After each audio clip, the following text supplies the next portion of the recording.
আসসালামু আলাইকুম। এখন দেখবেন সংবাদ শিরোনাম।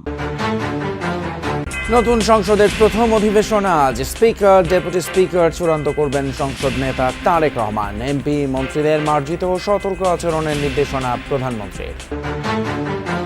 2 টন ওয়ারহেডবাহী মিসাইল ছুড়ল ইরান। ইসরায়েলে ব্যাপক ক্ষয়ক্ষতি। হরমুজের দখল রাখতে মাইন স্থাপন তেহরানের। বোমা মেরে সচলের চেষ্টা যুক্তরাষ্ট্রের। জ্বালানি নিয়ে চট্টগ্রাম বন্দরে ফিরছে একের পর এক জাহাজ। চলছে খালাস। অতিরিক্ত ডিজেল সহায়তা চেয়ে ভারতকে চিঠি। পাম্পে তীর খোলায়। রংপুরে জুলাই হত্যা মামলা থেকে আসামিদের নাম কর্তনের আবেদনের হিড়িক। তালিকায় সাবেক স্পিকার, মন্ত্রীসহ ঊর্ধ্বতন কর্মকর্তারা।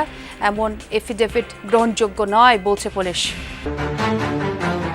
এনবিআর-এর পৃথকীকরণ নিয়ে কাটছে না ধোঁয়াশা। পদায়ন নিয়ে দ্বন্দ্বের অবসান হয়নি। শক্তিশালী রাজস্ব কাঠামোর জন্যই বিভক্তি দরকার বলছেন বিশ্লেষকরা। এতক্ষণ শুনছিলেন সংবাদ শিরোনাম, এখন দেখবেন বিস্তারিত। শুরুতে সভাপতি পদ শূন্য রেখেই কাল সকাল 11টায় বসতে যাচ্ছে ত্রয়োদশ জাতীয় সংসদের প্রথম অধিবেশন। প্রধানমন্ত্রীর পক্ষ থেকে সভাপতির নাম প্রস্তাবের পর তা চূড়ান্ত হবে। সংসদের সভাপতির সভাপতিত্বেই নির্ধারিত হবে স্পিকার এবং ডেপুটি স্পিকার। রাষ্ট্রপতি শপথ পড়াবেন তাদের। সরকার দলীয় সংসদীয় দলের সভা শেষে এসব কথা জানিয়েছেন চিফ হুইপ নুরুল ইসলাম মনি।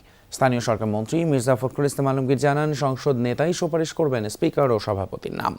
সকালে সংসদে সরকারি দলের সংসদীয় দলের সভায় এসব সিদ্ধান্ত হয়। ত্রয়োদশ জাতীয় সংসদ অধিবেশন শুরুর আগের দিন অনুষ্ঠিত হল সরকার দলীয় সংসদীয় কমিটির সভা, যেখানে সভাপতিত্ব করেন সংসদ নেতা ও প্রধানমন্ত্রী তারেক রহমান। সকাল 11টায় শুরু হয়ে এই সভা শেষ হয় দুপুর 1টায়, যেখানে বিএনপি দলীয় সংসদ সদস্যদের নানান করণীয় নিয়ে আলোচনা হয়। সংসদ সদস্যদের দায়িত্বশীল মার্জিত আচরণ করার পাশাপাশি গণমাধ্যমের সঙ্গে কথা বলার ক্ষেত্রে সতর্কতার মতো প্রয়োজনীয় দিক নির্দেশনা আসে সংসদ নেতার তরফ থেকে। কার্যপ্রণালী বিধিতে আছে, সংসদ চলার আগের দিন একটা সংসদীয় দলের বৈঠক হয়। সেই বৈঠকে নানা দিকে কেমনে সংসদ চলবে, আমাদের ম্যানিফেস্টো, আমাদের যে কর্মসূচি, আমাদের যে স্বপ্ন, এটা বাস্তবায়ন করার জন্য সবার ভূমিকা দায়িত্ব মুখে বললে হবে। সংসদ অধিবেশনে আমাদের যে কার্যক্রম সেসব নিয়ে আমাদের একটা ধারণা দেওয়া হয়েছে এবং মাননীয় প্রধানমন্ত্রী এবং সংসদ নেতার উপরে স্পিকার, ডেপুটি স্পিকার ইত্যাদি নিয়োগের সর্বসম্মতির সিদ্ধান্ত হয়েছে। সংসদীয় কমিটির এই সভায় স্পিকার, ডেপুটি স্পিকার ও সভাপতি নির্ধারণে ভার দেওয়া হয় সংসদ নেতা ও প্রধানমন্ত্রী তারেক রহমানকে। পার্লামেন্টারি পার্টির বৈঠক যা হয় বিভিন্ন বিষয় নিয়ে, সংসদ শুরু হচ্ছে সেই সব বিষয় নিয়ে একই সঙ্গে আমরা পার্লামেন্টের সব দায়িত্ব নিয়ে আলোচনা হয়েছে। স্পিকার এবং ডেপুটি স্পিকারকে শপথ গ্রহণ করাবেন রাষ্ট্রপতি। এরপরে আবার অধিবেশন বসবে। সেই অধিবেশনে প্রথমে সভাপতিমণ্ডলীর প্যানেল ঘোষণা করা হবে, তারপরে সুপ্রস্তাব আসবে, সুপ্রস্তাবের উপর আলোচনা হবে, তারপরে সংসদে যে সমস্ত অর্ডিন্যান্সগুলো প্লেস করার কথা, উত্থাপন করার কথা 133টি অধ্যাদেশ আইনমন্ত্রী উত্থাপন করবেন এবং এরপরে রাষ্ট্রপতির ভাষণ হবে। তার আগে সংসদের কয়েকটি কমিটি নির্বাচিত হয়। সংসদীয় কমিটি বৈঠক শেষে সংসদ ভবনের এলডি হলে সংবাদ সম্মেলনে চিফ হুইপ মোহাম্মদ নুরুল ইসলাম সংসদে বিরোধী দলের গঠনমূলক ভূমিকা ও সহযোগিতার প্রত্যাশা করেন। যেহেতু পুরনো স্পিকার নাই, ডেপুটি স্পিকার নাই, আমরা সংসদে একটা খালি চেয়ার দিয়ে শুরু করব। মাননীয় প্রধানমন্ত্রী, আমাদের সংসদ নেতা, তিনি ঘোষণা করবেন এই সভার সভাপতিত্ব করার জন্য কোনো একজন জ্যেষ্ঠ নেতাকে। সেই সভায় আমরা মাননীয় স্পিকার এবং ডেপুটি স্পিকার নির্বাচিত করব। স্পিকার এবং ডেপুটি স্পিকার নির্বাচনের ক্ষেত্রে আমরা সংসদ নেতাকে দায়িত্ব দিয়েছি, সিদ্ধান্তটা তিনিই দেবেন। ইসরায়েলি ভূখণ্ড এবং মার্কিন অবস্থান লক্ষ্য করে সবচেয়ে তীব্র এবং শক্তিশালী হামলা চালিয়েছে ইরান। বহুল আলোচিত 2 টন ওয়ারহেড বহনকারী ক্ষেপণাস্ত্র ছুড়েছে IRGC। ইরানি গণমাধ্যমের দাবি, এতে ব্যাপক ক্ষয়ক্ষতি হয়েছে তেল আবিব সহ বিভিন্ন স্থানে। হরমুজ প্রণালীর বিভিন্ন স্থানে ইরানি নৌযান লক্ষ্য করেও চলে মার্কিন হামলা। অঞ্চলটিতে 16টি মাইন বিছানোর জাহাজ ধ্বংসের দাবি করেছে মার্কিন সেন্ট্রাল কমান্ড। 2 টন ওয়ারহেডবাহী মিসাইল ছোড়া হচ্ছে ইসরায়েলি ভূখণ্ড এবং মার্কিন অবস্থানে। মঙ্গলবার রাতে বহুল আলোচিত এই ক্ষেপণাস্ত্রের হামলা চালায় ইরান। দেশটির রাষ্ট্রীয় গণমাধ্যমের পাশাপাশি আন্তর্জাতিক বিভিন্ন গণমাধ্যমে প্রকাশিত ভিডিওতে দেখা যায় এসব ক্ষেপণাস্ত্র ভয়াবহ ধ্বংসযজ্ঞ সৃষ্টি করে তেল আবিব সহ ইসরায়েলের বিভিন্ন এলাকায়। বাণিজ্যিক আবাসিক সহ বিভিন্ন স্থাপনায় আঘাত হানে এসব মিসাইল। আগুন জ্বলতে দেখা যায় বাংকার সহ বিভিন্ন ভবনে। গেল 28 ফেব্রুয়ারি ইরানের উপর ইসরায়েল যুক্তরাষ্ট্রের হামলা শুরুর পর এটিকেই তেহরানের সবচেয়ে বড় শক্তিশালী অভিযান হিসেবে আখ্যা দেওয়া হচ্ছে। তেল আবিবের পাশাপাশি বীর ইয়াকুব এবং পশ্চিম জেরুজালেমেও ব্যাপক ধ্বংসযজ্ঞ হয়। এর পাশাপাশি অব্যাহত আছে আরব দেশগুলো থাকা মার্কিন দূতাবাস এবং ঘাঁটি লক্ষ্য করে হামলা।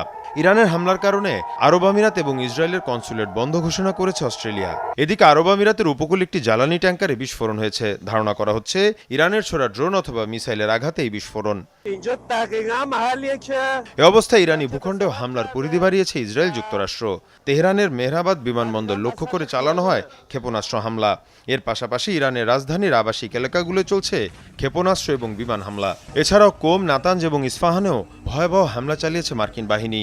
বিভিন্ন এলাকা সড়ক জুড়ে মরদেহ ছড়িয়ে ছিটিয়ে থাকতে দেখা যায়। এদিকে হরমুজ প্রণালীর বিভিন্ন স্থানে ইরানি নৌযান লক্ষ্য করেও চলে মার্কিন হামলা। অঞ্চলটিতে 16টি মাইন বিছানোর জাহাজ ধ্বংসের দাবি করেছে মার্কিন সেন্ট্রাল কমান্ড। এর পাশাপাশি ইরানের ড্রোন এবং মিসাইল লঞ্চিং প্যাডেও হামলা চালায় ইসরায়েল। বিমান থেকে ছোড়া হয় একের পর এক ক্ষেপণাস্ত্র। অন্যদিকে ইরানের সাথে চলমান যুদ্ধ শিগগিরই শেষ করার ইঙ্গিত আবারও দিয়েছেন মার্কিন প্রেসিডেন্ট ডোনাল্ড ট্রাম্প। বুধবার ইসরায়েলি গণমাধ্যম চ্যানেল 12কে দেয়া এক সাক্ষাৎকারে কথা জানান মার্কিন প্রেসিডেন্ট, যার বরাতেই তথ্য নিশ্চিত করেছে কাতার ভিত্তিক সংবাদ মাধ্যম আল জাজিরা। ট্রাম্প জানিয়েছেন, ইরানের ধ্বংস করার মতো আর কিছুই বাকি নেই। লড়াই থামানো কিংবা চালিয়ে যাওয়া দুটি এখন নির্ভর করবে তার ইচ্ছের উপর। অন্যদিকে ইসরায়েলি আরেক সংবাদ মাধ্যম টাইমস অফ ইসরায়েলকে দেয়া এক সাক্ষাৎকারে দেশটির প্রতিরক্ষা মন্ত্রী ইসরায়েল কাটজ জানিয়েছেন, লক্ষ্যে পৌঁছে বিজয় নিশ্চিত না হওয়া পর্যন্ত যুদ্ধ চলমান থাকবে। সরকার জ্বালানি সরবরাহ স্বাভাবিক বললেও রাজধানীর বেশ কয়েকটি ফিলিং স্টেশন তেল সংকটে বন্ধ রয়েছে। তেল না থাকায় প্রায় 2 দিন ধরে বন্ধ রয়েছে কয়েকটি ফিলিং স্টেশন। আর এমন অবস্থা চলতে থাকলে ঈদযাত্রায় সংকট দেখা দেবে বলে জানিয়েছে পেট্রোল পাম্প ওনার্স অ্যাসোসিয়েশন। পাম্পগুলোতে ব্যাপক নিরাপত্তা সংকট তৈরি হয়েছে বলেও দাবি তাদের। এদিকে চট্টগ্রাম বন্দর সীমানায় 6টি জাহাজ থেকে বুধবার জ্বালানি খালাস হয়। রাতে হাইস্ট হলে 12টা থেকে 12:30 ভিতরে ফুয়েল শেষ হয়ে যায়। আর পর্যাপ্ত পরিমাণে চাপের কারণে আমরা ফুয়েলটা ঠিকমতো পাচ্ছি না। 1 লিটার 150 টাকা, এর বেশি কোনো পাম্পে তেল দেয় না। সিরিয়ালে আমরা তেল পাই নাই, তেল আনা অনেকে। আজকে তেল আনবো এই আপনার ইফতারের পর। মোটরসাইকেলে যে বিভাজন করছে, এইটা ভাই আমাদের পক্ষে নিয়ন্ত্রণ করা সম্ভব হয় না। হয় সবাই 5 লিটার করে দেন, আর না হলে 400 টাকা করে দেন, সবাই নাহলে 300 টাকা করে দেন। সবাই একই ফিগার রাখতে হবে। আপৎকালীন সময়ের জন্য ভারতের কাছ থেকে অতিরিক্ত ডিজেল চেয়ে চিঠি দিয়েছে বাংলাদেশ। বুধবার সচিবালয়ে বিদ্যুৎ এবং জ্বালানি মন্ত্রী, প্রতিমন্ত্রীর সাথে ভারতীয় হাইকমিশনারের বৈঠকে চিঠি হস্তান্তর করা হয়। মন্ত্রী ইকবাল হাসান মাহমুদ বলেন, চাহিদা অনুযায়ী কতটা দিতে পারবে ভারত সেই সিদ্ধান্ত তারা নেবে। ভারতীয় হাইকমিশনার বলেন, বিষয়টি তার দেশের সর্বোচ্চ পর্যায়ে জানানো হবে। আপৎকালীন অবস্থার জন্য আমরা বলছি যে আমাদের একটু তেল বাড়ায় দেওয়ার জন্য। এখন তারা ডিসাইড করে কতখানি বাড়াবে। দুই দেশের জ্বালানি সম্পর্ককে আরও শক্তিশালী করার বিষয় নিয়ে আলোচনা হয়েছে। আনুষ্ঠানিকভাবে ভারতের কাছে বাড়তি জ্বালানি সহযোগিতা চেয়েছে বাংলাদেশ। বিষয়টি বিবেচনার জন্য সরকারকে জানানো হবে। গাজীপুরের শ্রীপুরে বৈদ্যুতিক ট্রান্সফরমার বিস্ফোরণ থেকে আগুন ছড়িয়ে 3 পথচারী দগ্ধ হয়েছেন।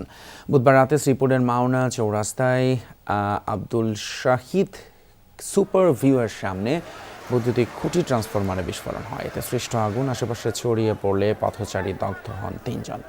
আগুন পাশের ভবনেও ছড়ায়। শ্রীপুর ফায়ার সার্ভিসের 2টি ইউনিট 8 ঘন্টা চেষ্টায় আগুন নিয়ন্ত্রণে আনে। দগ্ধ 3 জনকে উদ্ধার করে প্রথমে স্থানীয় আলহেরা হাসপাতালে নেওয়া হয়, পরে ঢাকায় রেফার করা হয় তাদের।